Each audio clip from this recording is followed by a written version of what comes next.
Hello everyone, আসসালামু আলাইকুম। Welcome back to my channel FC bakery. আজকে আমি আপনাদের জন্য নিয়ে এসেছি 1.5 পাউন্ড ওজনের চকলেট স্পঞ্জ কেক।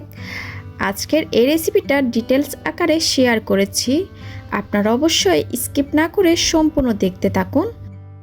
আর আমার রেসিপিটা ভালো লাগলে অবশ্যই আমার চ্যানেলটাকে সাবস্ক্রাইব করার জন্য অনুরোধ রইল।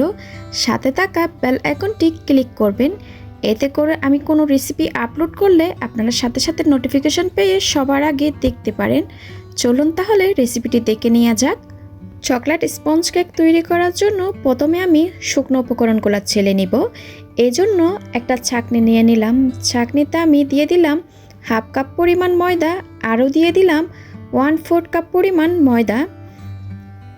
এখান থেকে 1 টেবিল চামচ ময়দা আমি তুলে নিয়েছি। এবার দিয়ে দিলাম মালয়েশিয়ান কোকো পাউডার 1.5 টেবিল চামচ পরিমাণ, 1 চা চামচ দিয়ে দিলাম বেকিং পাউডার, আর 1/4 টিস্পুন পরিমাণ দিয়ে দিলাম লবণ। আপনারা অবশ্যই ভালো ব্র্যান্ডের কোকো পাউডারটা ব্যবহার করার চেষ্টা করবেন। এবার খুব ভালোভাবে আমি শুকনো উপকরণগুলো ছেলে নিব। প্রত্যেকটা উপকরণ ছেলে নেওয়ার পর আমরা চেষ্টা করব খুব ভালো মতো মিশিয়ে নেওয়ার জন্য। এবার এক সাইডে ঢেকে আমি রেখে দিব শুকনো উপকরণটা। অন্য একটা বাটিতে আমি 3টা ডিমের সাদা অংশ আর কুসুমটাকে আলাদা করে নিয়েছি। এবার একটা ইলেকট্রিক বিটারের সাহায্যে 1 মিনিট মতো বিট করে নিব। যখন দেখবেন আপনার এরকম ফোমের মতো হয়ে আসবে, তখন দিয়ে দিব আস্ত দানা চিনি, যেটা আমরা রেগুলার চিনি খাই ওইটা।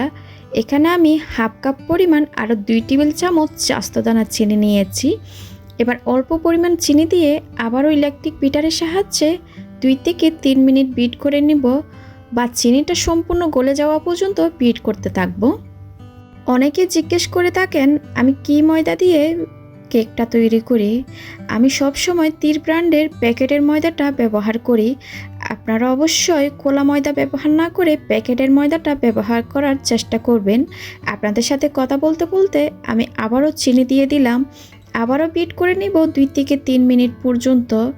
আমি অবশ্যই আস্ত দানার চিনিটা 3 থেকে 4 বারে আমি মিক্স করি, এতে করে চিনির দানাটা খুব ভালোভাবে গলে যায়। যারা আমার চ্যানেলে নতুন এসেছেন প্লিজ সাবস্ক্রাইব করার জন্য অনুরোধ রইল। আমার চ্যানেলে অনেকগুলো কেকের রেসিপি আছে, আপনারা চাইলে ওইখান থেকেও দেখে নিতে পারেন। আমি আবারও চিনি দিয়ে দিলাম। বিটারের স্পিড শুরু থেকে শেষ পর্যন্ত একদম মিডিয়াম রাখতে হবে, কোনো ক্রমে স্পিড বাড়ানো যাবে না। আপনি যদি বিটারের স্পিডটা বাড়িয়ে বিট করতে থাকেন তাহলে ডিমের ফোমটা খুব দ্রুত হয়ে যাবে আর চিনিটা আস্ত থেকে যাবে। এতে করে যখন কেকটা বেক করবেন কেকের উপরে ভিজা ভাবটা চলে আসবে। আমি আবারও সম্পূর্ণ চিনিটা দিয়ে এবার বিট করে নিয়েছি 4 থেকে 5 মিনিট মতো। আবারও আমি 5 মিনিট মতো বিট করে নিয়েছি। ডিমের ফোমটা হয়ে এসেছে। এই পর্যায়ে আমি ডিমের কুসুম দিয়ে দিলাম 3টা, 1/2 চা চামচ দিয়ে দিব ভ্যানিলা এসেন্স। আপনারা চাইলে চকলেট ইমালশন বা এসেন্স দিতে পারেন। আরও দিয়ে দিব রান্নার সয়াবিন তেল 2 টেবিল চামচ। আপনারা চাইলে গলানো বাটার দিতে পারেন 2 টেবিল চামচ। অনেকে আছেন স্পঞ্জ কেকে তেল বা বাটার ইউজ করেন না। তেল ব্যবহার না করলে কেকটা খেতে কিন্তু অত একটা ভালো হয় না, কেকটা খেতে কিন্তু ড্রাই লাগে। এজন্য তেলটা অবশ্যই ব্যবহার করার চেষ্টা করবেন। আবারও 10 থেকে 15 সেকেন্ডের জন্য খুব ভালোভাবে বিট করে নিয়েছি। এবার আমি আগে থেকে যে শুকনো উপকরণগুলো চেলে রেখেছিলাম ওইটা অল্প পরিমাণ দিয়ে একটা হ্যান্ড হুইক্সের সাহায্যে মিশিয়ে নিচ্ছি। আপনারা এই পর্যায়ে অবশ্যই তাড়াহুড়া করতে যাবেন না, খুব আলতো হাতে ফোল্ড করে করে শুকনো উপকরণগুলো মিশাতে হবে। তাড়াহুড়া করে মিশাতে গেলে ডিমের ফোমটা বসে যাবে, তখন কেকের বেসটা ভালো হবে না।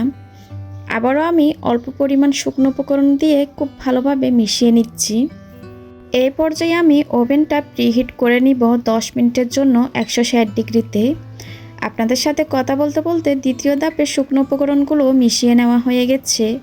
আপনারা অবশ্যই শুকনো উপকরণগুলো 2 থেকে 3 বার ছেলে মিশিয়ে নেওয়ার চেষ্টা করবেন।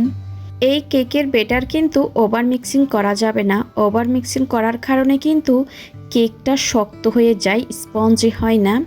এবার একটু স্প্যাচুলার সাহায্যে আমি ব্যাটারটা মিশিয়ে নিয়ে ব্যাটারটা দেখিয়ে দিচ্ছি ঘনত্ব কীরকম হবে। দেখুন কেকটা বেক করার জন্য আমি একটা 7 ইঞ্চ মোল্ড নিয়ে নিচ্ছি। আপনারা চাইলে এরকম মোল্ডও নিতে পারেন বা এ ধরনেরও মোল্ড নিতে পারেন। আমি মোল্ডে একটা লিকালিকির কাগজ বসিয়ে দিচ্ছি। অনেকে বলে থাকেন তেল ব্রাশ করার জন্য, আমি বলবো তেল ব্রাশ না করে এরকম একটা লিকালিকির কাগজ দেওয়ার জন্য। এখন সম্পূর্ণ ব্যাটারটা এই মোল্ডে ঢেলে নিব। ঢেলে নেওয়ার পর একটু ট্যাপ করে আমি ওভেনে বেক করে নিব 25 থেকে 30 মিনিটের জন্য। এক এক ওভেনের এক এক তাপমাত্রা, ওইটা বুঝে আপনারা দিবেন। আমি একটু হাত দিয়ে চেক করে আপনাদেরকে দেখাচ্ছি। কেকটা দেখুন, উপরে কিন্তু কোনো ভেজা ভাব নাই। আপনারা দেখে বুঝতে পারছেন কেকটা কিন্তু অনেক বেশি সফট হয়েছে আর একটুও চুপসে যায় নাই। আপনারা যদি আমার রেসিপিটা হুবহু ফলো করেন, আপনাদের কেকও অনেক বেশি সফট হবে আর স্পঞ্জি হবে। এবার একটু স্লাইস করে আমি আপনাদেরকে দেখিয়ে দিচ্ছি। আজকের এই কেকটা আমি 3টা ভাগে স্লাইস করব। আপনারা চাইলে 4টা করতে পারেন।